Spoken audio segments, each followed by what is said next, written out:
السلام علیکم زما خویندو ورونو مسافرو دغه بچی هم بیمار دی د خدای د رضا دپاره یې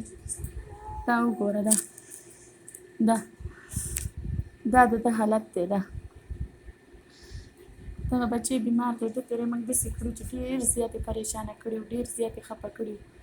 او ده ته یې اوس اپریشن لیکلی دی دا وګوره دا د ده رپوټونه دي دا د ده رپوټونه دي دا د ده یو رپوټ دی دا زه ټولو مسافرو ته نور دا اواز اوچتوم چې خدای د رضا دپاره ده سره دومره مدد وکړئ چې ده ته د اپریشن موږ وکړو دا موږ په هسپتال کې داخله کړو ده ته موږ اپریشن وکړو اوس ده ته اپریشن لیکلی دی موږ یو چې ده ته موږ اپریشن وکړو زموږ هېڅ وس نه کېږي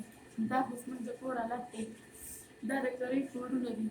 موږ کور نه غواړو موږ ګاډی نه غواړو موږ هېڅ هم نه غواړو چې صرف او صرف د دغه بچي زندګي غواړم چې د زندګي بچي دا جوړ شي موږ نور هېڅ هم نه غواړو موږ خپله غریب خلک یو خپله غریبي کوو خو چې تاسو موږ سره دومره مرسته وکړئ دومره تعاون وکړئ چې دغه ماشوم موږ ته جوړ شي د خیر دی د چا دپاره نه صرف د الله د رضا دپاره د سره مدد وکړئ د الله د رضا دپاره چې دا جوړ شي دغه یتیمان درته پاتې وي د دوی هېڅ وس ما کېږي نه چې زه د دې علاج وکړم د ده دغه وکړه نو موږ سره مرسته وکړئ موږ سره تعاون وکړئ چې هر څوک وي خیر دی هر سړی د خپل بچي درد وګوري هر سړی د خپل بچي ته وګوري زما زړه ډېر درد کوي موږ د ډېر د درده دا ویډیو وکړه د ډېر درده کوم څوک هم خدای نه مجبوره کوي او د الله د رضا دپاره دغه ویډیو هغه کوي شیر کوي او دغه بچي سره د هر څوک په هر چا د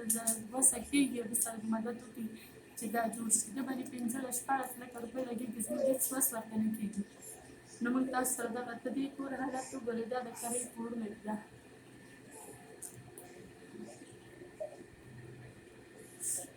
او دغه زموږ د موبایل نمبر دی په دې باندې چې هر څوک موږ سره تعاون کوي هر څوک موږ سره د چا څه وس کېږي څه امداد کېږي موږ سره په دې باندې وکړي دغه راپورټونه ټول تاسو وکړه تاسو ولیدل نور زموږ هېڅ وس درته نه کېږي بس موږ تاسو نه صرف او صرف دغه مدد غواړو الله په امان